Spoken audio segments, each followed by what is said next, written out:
আলোচনায় সূরা বাকারার তাফসিরে আমরা ছিলাম। সেখান থেকে 14, 15 এবং 16তম আয়াতে কারিমা তেলাওয়াত করেছি। আমরা প্রথমে তরজমা, এরপর তাফসির সংশ্লিষ্ট কিছু আলোচনা বয়ান পেশ করার চেষ্টা করব। এই 3 আয়াতে কারিমাতেও মুনাফিকের চরিত্রগুলোকে আল্লাহ একটা একটা করে উন্মোচন করে দিয়েছেন এবং মুনাফিকের যেই দ্বিচারিতা, যখন যাকে দেখে সে তার দলের প্রকাশ করে, ভিতরের একটা রূপ, বাইরের আরেকটা রূপ, এই দ্বিচারিতা, এই শটতাকে আল্লাহ পাক রব্বুল আলামিন সুস্পষ্ট করে তুলে ধরেছেন। এখানে ওয়াইদা লাকুল্লাযিনা আমানু, এই মুনাফিক চক্র তারা যখন ঈমানদার বান্দাদের সাথে সাক্ষাৎ করে, আল্লাহর নবীর সাহাবীদের সাথে যখন মিলিত হয়, ক্বালু আমান্না, তখন তারা বলে আমরা ঈমান এনেছি। ঈমানদারের সাথে যখন মোলাকাত হয়, সাক্ষাৎ হয়, তারা বলে আমরা ঈমান এনেছি। ওয়াইদা খালাউ ইলা শায়াতিনিহিম, আর যখন তাদের শয়তানদের সাথে মিলিত হয়, এখানে আল্লাহ তাদের শয়তান বলেছেন, তাহলে মুনাফিকরাও শয়তান, তাদের নেতা যারা তারাও শয়তান, তাদের সহযোগী যারা তারাও শয়তান। এই জন্য তাদের দোস্ত বলেন নাই, তাদের মতো যারা তারা এরকম বলেন নাই, তাদের শয়তানদের সাথে যখন মিলিত হয়। ওয়াইদা খালাউ ইলা শায়াতিনিহিম, তাহলে মুনাফিকরা যাদেরকে তারা নেতা মনে করে, আল্লাহর ভাষায় তারা হলো শয়তান, আল্লাহর ঘোষণায় তারা হলো শয়তান। তাহলে মুনাফিকরাও শয়তান, তাদের নেতারাও শয়তান। এই কারণে আল্লাহ পাক রব্বুল আলামিন শয়তান শব্দটাকে সরাসরি উল্লেখ করেছেন। ওয়াইদা খালাউ ইলা শায়াতিনিহিম, এই মুনাফিক লোকগুলো যখন তাদের শয়তানদের সাথে মিলিত হয়, ক্বালু ইন্না মাআকুম, নিশ্চয়ই আমরা তোমাদের সাথে আছি, আমরা আর তোমরা এক গ্রুপ, আমরা আর তোমরা একই দল। ইন্নামা নাহনু মুস্তাহজিউন, আমরা তো ঈমানদারদের সাথে যেটা প্রকাশ করতেছি এটা ঠাট্টা করতেছি, ছলনা করছি, আমরা ধোঁকা দিচ্ছি। তারা যে ভাষায় কথা বলেছিল আল্লাহ সেটা কোরআন শরীফে তুলে দিয়েছেন। তার মানে তাদের গোপন চরিত্রটা আল্লাহ পাক রব্বুল আলামিন উন্মোচন করে দিয়েছেন। বড় করে বলি সুবহানাল্লাহ। যাতে এই চরিত্রের মানুষদেরকে আমরা চিনতে পারি, এই চরিত্রের মানুষদের থেকে আমরা সতর্ক থাকতে পারি। এই কারণে তাদের গোপন সন্ধির যে কথাবার্তা, অভিসারে মিলিত হলে তারা যে ফয়সালা করে, সেটাকে আল্লাহ উন্মোচন করে দিয়েছেন ঈমানদারদের সতর্কতার জন্য। বড় করে বলি সুবহানাল্লাহ।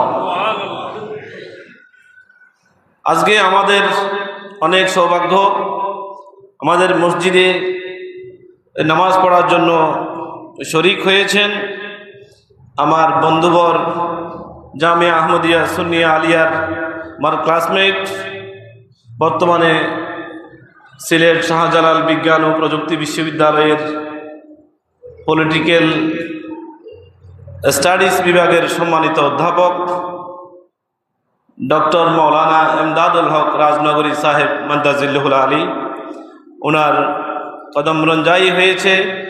ওনাকে আমরা খুশ আমদেদ মোবারকবাদ জানাচ্ছি। আমার ব্যক্তিগত পক্ষ থেকে, মসজিদ পরিচালনা পরিষদের পক্ষ থেকে, মুসল্লিদের পক্ষ থেকে আল্লাহ পাক রব্বুল আলামিন ওনার হাজিরিকে কবুল করুক, আমিন। আজকে আমি আমার আলোচনা আর 2-3 মিনিটের মধ্যে শেষ করব। ওনার কাছ থেকে কিছু আলোচনা আমরা শুনব, যাতে ওনার তাবাররুকাত আলোচনা আমরা কিছু শুনি। আল্লাহ পাক রব্বুল আলামিন আমাদেরকে তৌফিক দান করুক, আমিন। উনি একদিক থেকে লেখক, গবেষক, আবার ওয়াইজ, মুনাজিরে আহলে সুন্নাত ওয়াল জামাত কিতাবও লিখেন। সব দিকে ওনার পদচারণা আছে এবং শাহজালাল বিজ্ঞান ও প্রযুক্তি বিশ্ববিদ্যালয়ে ধারাবাহিকভাবে বিশ্ববিদ্যালয়ের পক্ষ থেকে ঈদে মিলাদুন নবী সাল্লাল্লাহু আলাইহি ওয়াসাল্লাম সেমিনার হচ্ছে। সেখানে যে কয়জনের বিশাল অবদান রয়েছে, আমার এই বন্ধুবর প্রফেসর ডক্টর এমদাদুল হক রাজনগরের অবদান সবচেয়ে বেশি। আল্লাহ ওনার খেদমত কবুল করুক, আমিন। বিজ্ঞান ও প্রযুক্তি বিশ্ববিদ্যালয়ে প্রতি বছর মিলাদুন নবীর মাহফিল এবং সেমিনার হচ্ছে এবং দেশের শীর্ষস্থানীয় বরেণ্য ওলামায়ে কেরাম গিয়ে সেখানে আলোচনা করছেন। এই কাজের মধ্যে আমার পরম স্নেহের, আমার অত্যন্ত কাছের জিগর, জানে জিগর বন্ধুকে আল্লাহ হায়াতের মধ্যে, এলেমের মধ্যে আরো বরকত দান করুক, আমিন। ওনার ফতিয়াবাদে রাতে একটি মাহফিল আছে, তো আমার সাথে কথা বললেন যে জুমা কোথায় পড়বো। আমি বললাম যে আমার এখানেই পড়ো এবং তুমি আজকে জুমা পড়াবে। এই জন্য আমার অনুরোধে এখানে এসে হাজির হয়েছেন। আল্লাহ পাক কবুল করুক, আমিন।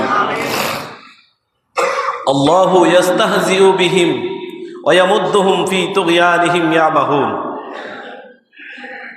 তা আল্লাহ বলছেন, আল্লাহ তাদের সাথে এ ঠাট্টা মশকরার প্রতিকার দেন, রিপ্লাই দেন। আল্লাহ ঠাট্টা মশকারির শাস্তি দেন। আল্লাহু ইস্তাহজিউ বিহিম, আল্লাহ তাদের সাথে ঠাট্টা মশকারি, ছলনা, মশকারি করা, টিজ করা, এগুলোর আল্লাহ জবাব দিয়ে থাকেন। বড় করে বলুন সুবহানাল্লাহ। তারা মশকারি করে মুসলমানদের সাথে, তো মুসলমানদের পক্ষ হয়ে আল্লাহ জবাব দিয়ে থাকেন। সুবহানাল্লাহ বলি। ওয়া ইয়ামুদ্দুহুম ফি তুগয়ানিহিম ইয়ামাহুন, আল্লাহ তাদেরকে তাদের অবাধ্যতায় ঘুরে বেড়ানোর জন্য সুযোগ দিয়ে থাকে। তাদের জুলম, অত্যাচার, সীমালঙ্ঘন, তাদের পাপাচার, তাদের অত্যাচারের মাত্রা দিন দিন আরো বাড়তে থাকে। আমরা ধৈর্য ধরতে পারি না, আমরা অসহ্য হয়ে যাই। এই জালেম এত জুলুম করে টিকতেছে কেমনে, আমরা অসহ্য হয়ে যাই। আমাদের ধৈর্যের বাঁধ টিকে না। আমরা বলি যে মানুষ হত্যা, স্মাগলিং, চুরি, ডাকাতি, ছিনতাই, দখল, এমন কোনো কাজ নাই এই জালেমগুলো করে। আমরা ধৈর্য ধরতে পারি না, কিন্তু আল্লাহ বলছেন ওয়া ইয়ামুদ্দুহুম ফি তুগয়ানিহিম, আল্লাহ তাদের অবাধ্যতার মধ্যে আরো সুযোগ দেন, আরো সুযোগ দেন, যে দেখি আর কদ্দূর যেতে পারো, আর কদ্দূর যেতে পারো, আর কদ্দূর যেতে পারো। সবশেষে আবার আল্লাহ টান দেন। ফি তুগয়ানিহিম ইয়ামাহুন আল্লাহু ইস্তাহজিউ বিহিম, আল্লাহ অবশ্যই অবশ্যই জালেমদের জুলুমের শাস্তি দেবেন এবং দেবেন। বড় করে বলি সুবহানাল্লাহ।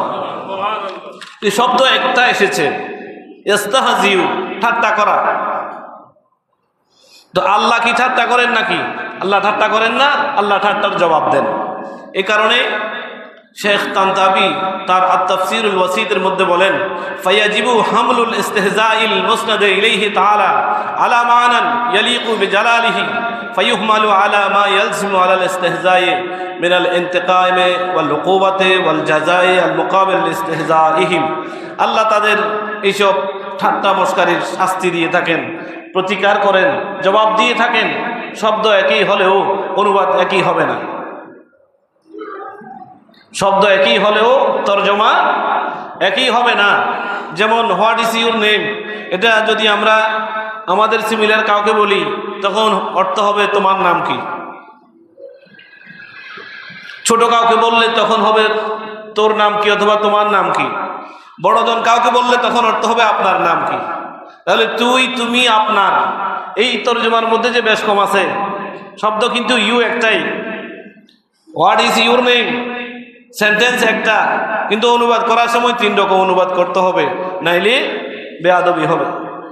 সুতরাং শব্দ একটা, এটা মুনাফিকদের জন্য ব্যবহার হয়েছে একই শব্দ, আল্লাহর জন্য ব্যবহার হয়েছে। কিন্তু তর্জমা করতে গেলে সতর্কতা অবলম্বন করে আল্লাহর সাথে আদব রক্ষা করে এই তর্জমা করতে হবে। আল্লাহ আমাদেরকে তর্জমা তাহকিক তফসির বোঝার তৌফিক দান করুক, আমিন। তো প্যারে হাজরিন, দুটি দাওয়াত আছে। একটা হচ্ছে 3 দিনের সুন্নতে ভরা ইজতেমা দাওয়াতে ইসলামের অনুষ্ঠান, Ashiyan city block C airport Dhaka, 24, 25, 26শে ডিসেম্বর ঢাকায় অনুষ্ঠিত হবে। এখানে আপনাদের দাওয়াতে ইসলামের অনেকগুলো কাজ হচ্ছে সারা বিশ্বব্যাপী। আপনারা সকলের জন্য দাওয়াত রইল, যাবেন ইনশাআল্লাহ। বিশেষ করে 25শে ডিসেম্বর রোজ বৃহস্পতিবার চৌধুরী জামে মসজিদ লতিফপুরে বাদে মাগরিব থেকে মেজবান্ডারি গাউসিয়া হক কমিটি বাংলাদেশের পক্ষ থেকে মাহফিল হবে। আপনাদের দাওয়াত রইল। ঘোষণাগুলো এখানে দিয়ে দিলাম। এখন আমি আমার আলোচনাটুকু শেষ করে আমার বন্ধুবর হজরত মৌলানা এমদাদুল হক রাজনগরী সাহেবের জন্য পেশ করলাম। উনি আমাদের জন্য তাবারুকান কিছু আলোচনা করবে। এরপরে আমি খুতবা আদায় করব, উনি নামাজ পড়াবেন ইনশাআল্লাহ।